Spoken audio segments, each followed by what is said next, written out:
Hello everyone, MSRNDA2000 here, and this will be the 7 p.m. required weekly test on WXK85 for Wednesday, July 7th, 2021. So, yeah.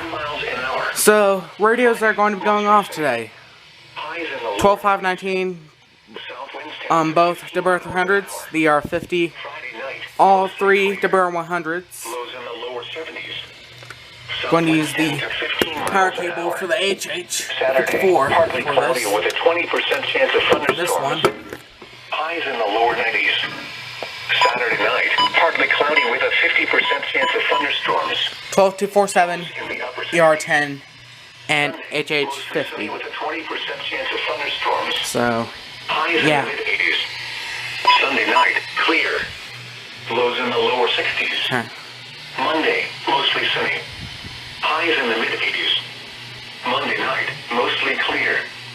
Lows in the upper 60s. Tuesday, mostly sunny. Highs around 90. Tuesday night, mostly clear. Lows in the lower 70s. Wednesday, mostly sunny. Highs around 90. This is your weather radio station WXK85 in Oklahoma City, operating on a frequency of 162.40 megahertz. Programming originates from the National Weather Service Forecast Office in Norman, Oklahoma. You are listening to Oklahoma City Weather Radio, and here are 6 p.m. weather updates.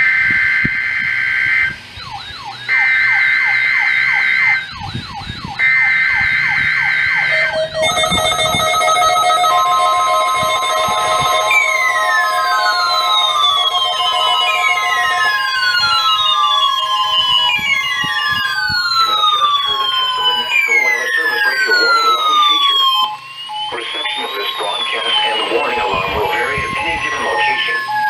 This variability, normally more noticeable at a greater distance from the transmitter, will occur even though you are using a good quality receiver in perfect working order. During severe weather, the warning alarm will be activated for severe thunderstorm and tornado watches, and for severe thunderstorm, tornado, and flash flood warnings. The warning alarm will also be used for civil emergency messages. A test of the warning alarm feature of National Weather Service Radio is conducted at 12 noon and 7 p.m. each Wednesday.